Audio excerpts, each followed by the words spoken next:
Welcome back to another technical deep dive here in the debug zone.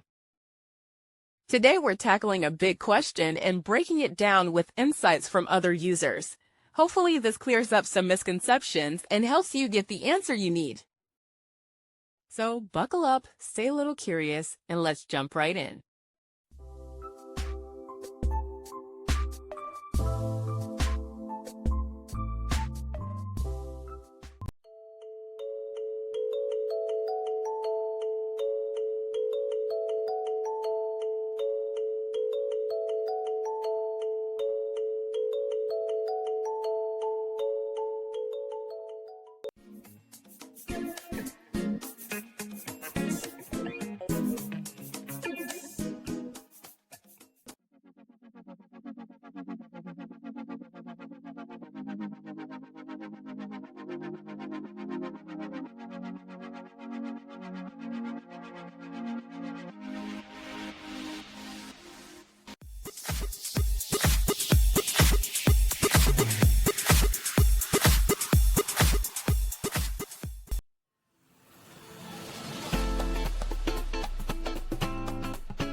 And that's a wrap.